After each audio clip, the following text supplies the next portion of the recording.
बिस्मिल्लाहिर्रहमानिर्रहीम, अस्सलाम वालेकुम। मैं हूं जावेद इकबाल और आप देख रहे हैं प्रोग्राम शाहराए दस्तूर। मुल्क में आम इंतखाबात की अब तैयारियां ज़ोरों शोर से जारी हैं। इलेक्शन कमीशन की जानिब से भी तैयारियां ज़ोरों शोर से जारी हैं और जो सियासी जमातें हैं उनकी जानिब से इंतखाबी मुहिम का भी आगाज़ हुआ चाहता है। अगरचे कि फ़ैसले से पहले ही ये इलेक्शन कमीशन ने जो नोटिफिकेशन अब जारी किया है 8 फरवरी 2024 का, इससे पहले ही तकरीबन तमाम ही सियासी जमातें एक इलेक्शन मोड में तो आ गई थीं।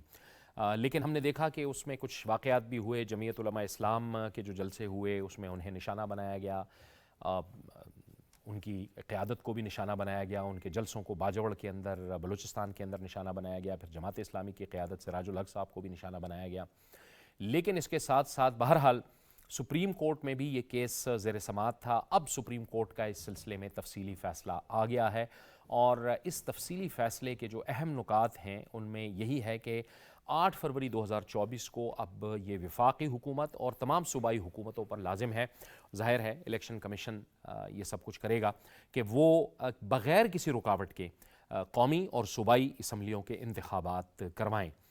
तो एक तो जो एक माहौल था बेयकीनी का, वो माहौल अब बिल्कुल ख़त्म हो चुका है और सुप्रीम कोर्ट ने इस बात की बिल्कुल वजाहत कर दी है कि अब इसमें किसी भी शक व शुबे की गुंजाइश नहीं है और ना ही किसी को पैदा करने की ज़रूरत होगी। इसके साथ साथ सुप्रीम कोर्ट ने अपने तफसीली फ़ैसले में जो 10 सफ़ात पर मुश्तमिल है ये भी करार दिया है कि जिन जिन सहाफ़ियों ने अपनी पेशा वराना ज़िम्मेदारी दियानतदारी के साथ, ईमानदारी के साथ अंजाम दी है वो काबिल तारीफ़ हैं। तो ये भी एक अच्छी बात है कि एक ऐसे दौर में कि जब हर तरफ हमने देखा गुज़िश्ता कई साल से प्रोपेगेंडा था, झूठी ख़बरें थी, फ़ेक न्यूज़ थी, उसमें बहुत से हमारे भाई, हमारे कोलीग सहाफ़ी ऐसे भी हैं जिन्होंने अपना काम बग़ैर किसी प्रोपेगेंडे में आए हुए, बग़ैर किसी फ़ेक न्यूज़ या झूठी ख़बर का शिकार हुए जो कुछ होता रहा वो हक़ाइक़ अवाम तक पहुँचाए। तो ये भी सुप्रीम कोर्ट ऑफ पाकिस्तान की जानिब से सहाफ़ियों की एक तरह से हौसला अफजाई की गई है। इस तफसीली फ़ैसले में एक और अहम जो ख़बर है वो यही है कि कोई भी इदारा दूसरे इदारे की जो आइनी हुदूद है वो उसमें मुदाखलत नहीं करेगा। ये सुप्रीम कोर्ट ने अपने फ़ैसले में, तफसीली फ़ैसले में ये करार दिया है। तो अब क्या एक मंजरनामा बनेगा, सियासी सूरत हाल क्या बनेगी, क्योंकि ज़ाहिर है तमाम सियासी जमातें अब इंतखाबी मुहिम का आगाज़ कर रही हैं। इन्हीं मामलात पर आज अपने प्रोग्राम में हम बात करेंगे और इसके लिए हमें ज्वाइन कर रहे हैं पाकिस्तान PPT से बिलावल भुट्टो ज़रदारी के तर्जुमान जनाब जुल्फ़िकार अली बदर। अली बदर साहब, आपको खुशामदीद कहते हैं अपनी गुफ्तगू में। और स्टूडियोज़ में हमें ज्वाइन कर रहे हैं सीनियर सहाफ़ी और तज्ज़ियाकार फ़ारूक फैसल खान। खान साहब, आपको भी खुशामदीद कहते हैं। मुस्लिम लीग नून से इकबाल ज़फ़र झगड़ा साहब भी हमें ज्वाइन करेंगे कुछ ही देर में, लेकिन गुफ्तगू का आगाज़ हम करेंगे फ़ारूक फैसल साहब आपसे। तफसीली फ़ैसला अब आ गया है और मेरे ख़्याल में अब किसी शक व शुबे की गुंजाइश भी नहीं है। अब मुल्क जो है वो एक ज़ाहिर है कि इंतखाबी माहौल के अंदर चला जाएगा। बिल्कुल, फ़ैसला तारीख भी आ गई, 8 फरवरी भी आ गई और तमाम पॉलिटिकल पार्टीज़ जो हैं जिनका इलेक्शन का मुतालबा था, तमाम पॉलिटिकल पार्टीज़ चाह रही थी कि इलेक्शन और ताकि अवाम की राय जान सकें और फिर मुस्तकबिल की हुकूमत बन सके। अब फ़ैसला आ गया, अब हम दूर हो गए हैं, बल्कि इतना अब हम दूर हो गया है कि चीफ़ जस्टिस ने काफ़ी सख्त अल्फाज में भी जो है दुरानिंग प्रोसीडिंग्स भी और बाद में फ़ैसले में भी कि किसी को शक व शुबे की गुंजाइश नहीं रहनी चाहिए। और अगर उन्हें अज़रा तफन्नन कहेंगे या कोई लेटर मूड में कहेंगे कि जिसने भी पैदा करने की कोशिश की या जिसको है अगर कि भी अभाम है तो अपने घर में अपनी बीवी से बात कर ले, लोगों को गुमराह ना करे। बिल्कुल, बड़ा आपने मीडिया के हवाले से सुप्रीम कोर्ट ने भी देखा कि मीडिया जहां आपको इन्फॉर्म कर रहा था, लेकिन हमने ये भी देखा कि मीडिया मिस इन्फॉर्म भी कर रहा था। और बजा तौर पर अगर तहसीन की गई है तो हमें भी खुश होना चाहिए कि जो अपने फ़राइज़ मनसबी जो है वो दयानतदारी से अंजाम दे रहे थे। लेकिन बदकिस्मती ये है जावेद साहब कि हमारे माशरे में या हमारे यहाँ मीडिया जिस तरह से फ़रोग पाया है, चाहे वो इलेक्ट्रॉनिक हो, चाहे वो प्रिंट, और फिर उसके बाद ये सोशल मीडिया जो है, तो इसमें हम देखते हैं कि कई जगह सोशल मीडिया में तो बिल्कुल ही जो है वो ज़िम्मेदारी का मुज़ाहरा नहीं किया जा रहा। प्रिंट और इलेक्ट्रॉनिक मीडिया में कई अदारे जो हैं, जो मीडिया हाउसेज़ हैं, हमने ये भी देखे हैं कि वो एजेंडे के तहत चले हैं। कई मीडिया हाउसेज़ जो हैं वो इसके तहत खालिस्तान जर्नलिज्म के तहत लोगों को इन्फॉर्म कर रहे हैं, गाइड कर रहे हैं। लेकिन ये सारा कुछ हमने देखा है कि ये सारा कुछ होता है जिससे बेयकीनी की कैफियत पैदा होती है। जब बेयकीनी की कैफियत पैदा होती है तो ये नहीं है कि वो मेरे के ऊपर बेयकीनी की पैदा होगी या आप पे होगी, वो बिज़नेस को भी जो है अफेक्ट करती है, वो एडमिनिस्ट्रेशन को भी अफेक्ट करती है, होल पूरी सोसाइटी को अफेक्ट करती है। और और ये सिलसिला कहीं रुकता नज़र ही नहीं आता। अब हम आते हैं इस बात पे कि इलेक्शन पे, इलेक्शन का माहौल बन गया है। तमाम पॉलिटिकल पार्टीज़ जो हैं वो इसका मुतालबा कर रही थी। मुस्लिम लीग नून ने जो है अपनी पार्लिमानी बोर्ड का इजलास जो है वो तश्कील देना शुरू कर दिया। 10 तारीख को उनका एक बड़ा इजलास हो रहा है। पीपल्स पार्टी भी जो है वो भी गुज़श्ता 1-1.5 माह से अपनी सारी सरगर्मियाँ कर रही थी। बिलावल भुट्टो, आसिफ अली जरदारी लाहौर में भी आकर बैठे, कराची में भी, सारी जगह, और अपने सारे उन्होंने कारकुन्स को और लीडर्स को मुतहर्रक किए और ज़िली कमेटियाँ बनाई जा रही हैं जो तजावीज़ देंगी अपनी अपनी पार्टीज़ को। इसी तरह MQM भी आपको इलेक्शन मोड में नज़र आ रही है, मौलाना फजलुर रहमान भी इलेक्शन मोड में नज़र आ रही हैं। हाँ, एक जगह शिकवा आना था PTI का, लेकिन हम देखते हैं कि जैसे ही फैसला आया, जो सबसे पहला बयान आया रद्द अमल में, वो PTI का एलामिया आया और उन्होंने खैर मकदम किया और ना सिर्फ ऐलान किया कि हम सीट बाई सीट इलेक्शन लड़ेंगे, उन्होंने कारकुनान से और अपनी सारी तंजीम को फाल करने का हुक्म दे दिया। तो वो बात जो बीच में थी कि या फलानी बायकाट कर देगी, फलाना नहीं होगा, फलाना नहीं होगा, ये तय हो गया कि अब इलेक्शन होगा, तमाम पॉलिटिकल पार्टीज हिस्सा लेंगी और जोशो खरोश से लेंगी। हाँ, अगर किसी के लिए कोई मुश्किलात या कोई चीज़ें आ रही हैं तो उसका जिम्मेदार वो खुद होगा। ठीक है, ठीक है। जुल्फ़िकार अली बदर साहब और इकबाल ज़फ़र झगड़ा साहब भी हमारे साथ मौजूद हैं। जुल्फ़िकार अली बदर साहब, आपकी तरफ पहले आएंगे, फिर झगड़ा साहब की तरफ भी जाएंगे। माहौल बन गया है अब, इंतखाबी मुहिम जो है वो आपकी जमात और मुस्लिम लीग नून और JUI, तो हमें लग रहा था कि वो पहले से ही एक तरह से आपकी इंतखाबी मुहिम का आगाज़ तो हो चुका है। बिस्मिल्लाहिर्रहमानिर्रहीम। बहुत शुक्रिया जावेद साहब, आपने अपने प्रोग्राम में बुलाया। जी बिल्कुल, बहुत खुशाइंद फैसला है। इस फैसले के लिए तो हमने, हमारी पार्टी के जो चेयरमैन है बिलावल भुट्टो जरदारी साहब, बहुत अरसे से डिमांड कर रहे थे कि इलेक्शन की डेट को अनाउंस करें और अल्हम्दुलिल्लाह उनकी इस डिमांड के ऊपर जो भी मुतालबा था वो सुना गया और इलेक्शन कमीशन ऑफ पाकिस्तान ने प्रोसेस के बाद एक डेट अनाउंस की है और उसमें पीपल्स पार्टी तो पहले से तैयारी करके बैठी हुई थी। अब मजीद जो टिकट्स अवार्ड करनी है पूरे पाकिस्तान में, सूबाई कौमी जो टिकट्स हैं और जो उसकी फिर इलेक्टोरल प्रोसेस को फॉलो करना है ताकि कैंडिडेट्स को टिकट अवार्ड की जा सकें, ताकि वो ग्राउंड में जाएं, इलेक्शन कैंपेन स्टार्ट करें। वो भी प्रोसेस अब आप आने वाले दिनों में देखेंगे कि तेज होता नजर आएगा। शॉर्ट लिस्टिंग तो हो चुकी हुई है, पर बहुत सारी चीज, कुछ कॉन्स्टिट्यूएंसी में कोई चेंज होंगे, कोई नए लोग आएंगे, कोई बहुत सारे मामलात होंगे। तो इसमें सारे मसले के अंदर मैं समझता हूं कि ये जो एक पाकिस्तान के अंदर जमहूरी और आईनी प्रोसेस है, उससे जमहूरियत मजबूत होगी, आइन मजबूत होगा और पाकिस्तान के अवाम जो कि बड़े मुश्किल हालात से गुजरे थे, सियासी और मुआशी हालात से, इलेक्शन के बाद उनके हालात बेहतर होंगे, क्योंकि जो एक इलेक्टेड गवर्नमेंट फैसले कर सकती है, वो केयर टेकर गवर्नमेंट के पास उतना मैंडेट नहीं होता। तो ये पाकिस्तान और पाकिस्तान के अवाम के लिए एक बेहतर खुशाइंद फैसला है और ये फैसला बहुत पहले हो जाना चाहिए था, लेकिन देर आए दुरुस्त आए। अच्छी चीज है कि ये फैसला हुआ है और हम सारी पॉलिटिकल जमातें समझती हैं कि ग्राउंड पे जाके तमाम पॉलिटिकल पार्टीज को एक लेवल प्लेइंग फील्ड भी मिलनी चाहिए, ताकि तमाम पॉलिटिकल जो पार्टीज हैं वो अपना अपना जो है इनपुट डालें और एफर्ट्स करें और उसमें साफ शफाफ इलेक्शन नजर आने चाहिए, free fair and transparent election. क्योंकि पीपल्स पार्टी को तो कभी भी 1988 से लेकर 2008 तक कभी भी लेवल प्लेइंग फील्ड नहीं मिली, लेकिन फिर भी हमने हुकूमतें बनाई हैं उसके बावजूद भी। तो लिहाजा अगर free fair and transparent election हुए तो पीपल्स पार्टी इंशाल्लाह ताला बेहतर तरीके से सीटें जीतेगी, ज्यादा सीटें जीतेगी और हुकूमत भी बनाने की पोजीशन में होगी। ठीक है, ठीक है। इकबाल ज़फ़र झगड़ा साहब, आप फरमाइएगा। आपकी जमात भी ज़ाहिर है इलेक्शन मोड में है, लेकिन मियां नवाज शरीफ साहब की आमद से आपकी जमात की जो इंतखाबी एक मुहिम है उसको एक नई क़ुव्वत, एक नई ताकत मिली है। आप इससे इत्तेफाक करेंगे? शुक्रिया जी। सबसे पहले तो आई एम ग्रेटफुल, आपने मुझे इस मौजू पे इनवाइट किया अपने प्रोग्राम में। आपको भी बहुत बहुत शुक्रिया, और मेरे साथ जो प्रोग्राम में बदर साहब और दूसरे मेरे साथ शामिल हैं उनको भी मेरी तरफ से सलाम पेश कीजिएगा। देखिए जी, बहुत शुक्रिया सर। देखिए, सबसे बड़ी बात यह है, आपने फरमाया कि इलेक्शन का माहौल बन चुका है और इस वक्त तमाम जमातें जो हैं वो इलेक्शन में हिस्सा लेने के लिए तैयार नजर आ रही हैं, बल्कि उन्होंने अपनी तैयारियां शुरू कर दी। और जो प्रोपेगेंडे हो रहे थे कि जी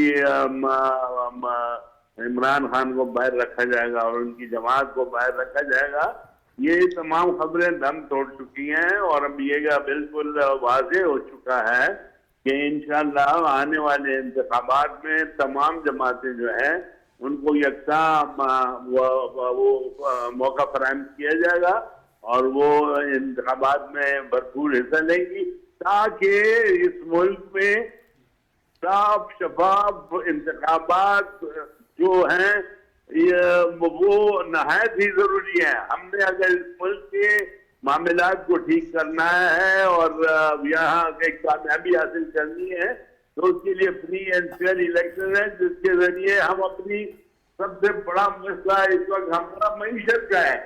देखिए, हमारी मईशत तभी ठीक हो सकती है कि जो इस वक्त हुकूमत हो मुल्क में वो मुंतखब आवाम की हुकूमत हो जो फैसले कर सके और वो आगे बढ़ सके। आज मैं ये जरूर कहूंगा, मैं ये कभी नहीं कहूंगा कि जो मौजूदा केयरटेकर गवर्नमेंट है उसकी कारकर्दगी पे मुझे कुछ एतराज है या कुछ सवालिया निशान नहीं। जो काम कर रहे हैं, जो इल्जाम उन्होंने उठाए हैं, मैं उनको अप्रिशिएट करता हूँ।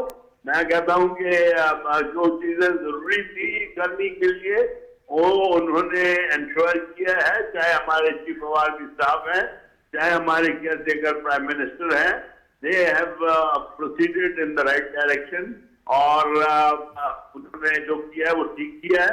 लेकिन साथ ही साथ ये जरूरी है कि जो अहम फैसले हैं वो सिर्फ मुंतखब हुकूमत आवाम की जब आएगी तो वो आपको नजर आएगा कि हाँ ये फैसले अब ठीक हो रहे हैं। नवाज शरीफ साहब के आने से आपने देख लिया होगा जिस तरीके से उनको आवाम ने खुशामदीद कहा और जिस तादाद में लोग वहाँ एयरपोर्ट पे जमा हुए तो वो तादाद लाखों की थी, हजारों में नहीं थी, लाखों की थी। और उस बावजूद के उससे डबल जुलूस से बाहर रह गए। They could not even reach मीनार पाकिस्तान। तो नवाज शरीफ साहब के आने से आवाम में एक नया जज्बा पैदा हुआ है। हमारे यहाँ पर दीगर इदारे जो हैं उन्होंने भी इस चीज को वेलकम किया है, बल्कि वो they are of the opinion कि अगर हमने पाकिस्तान में काम लाना है तो जमहूरी निज़ाम को ठीक करने के लिए नून वो जमात है जिसने हमेशा आइन और कानून की पासदारी करते हुए आवाम मुल्क को चलाया है। आज फिर एक मौका आ रहा है जिसकी उम्मीद नून से ही हो सकती है। ये उन इदारों का भी यही आज वाकफ है कि अगर हमने मुल्क में हुर्रियत को दुआम देना है और मुल्क को स्टेबल करना है, अपनी मईशत को ठीक करना है, तो उसके लिए नून की हुकूमत मुस्तकबिल का जो है वो हमारा एक बहुत ही माशाल्लाह अच्छा वो होगा। और बाकी welcome to all other parties जो इलेक्शन में हिस्सा लेना चाहती हैं, सबको खुशामदीद कहता हूँ। ठीक है, बड़ी आपने अहम बात की कि कुछ बड़े फैसले इस निगरान हुकूमत के दौरान भी हुए हैं मईशत के हवाले से, जिनका इम्पैक्ट हमने देखा है, हमारे सामने आया है। तो अब जब नई मुंतखब हुकूमत आएगी तो क्या वो उनको बरकरार रखेगी? अहम सवाल है। मैं जुल्फ़िकार अली बदर साहब से भी पूछूंगा और फारूक फैसल साहब से भी इस पर तवज़िया लूंगा, लेकिन एक ब्रेक का वक्त हुआ चाहता है, एक ब्रेक लेंगे और ब्रेक के बाद गुफ्तगू को आगे बढ़ाएंगे।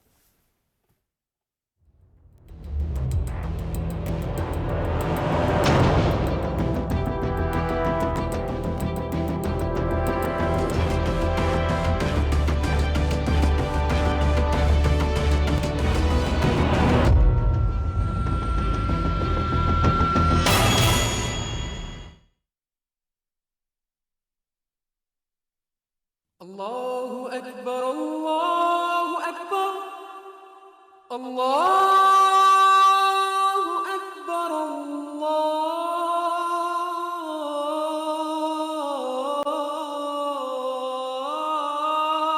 अल्लाहु अकबर, अशहदु अल्ला इलाहा इल्लल्लाह,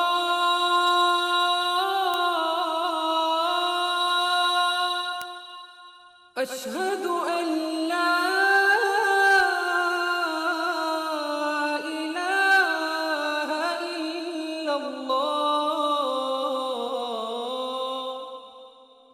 अशहदु अन्न मुहम्मद रसूलुल्लाह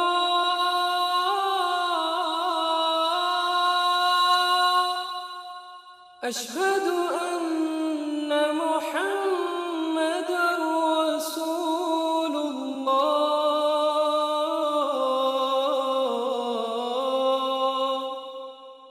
हय्य अलस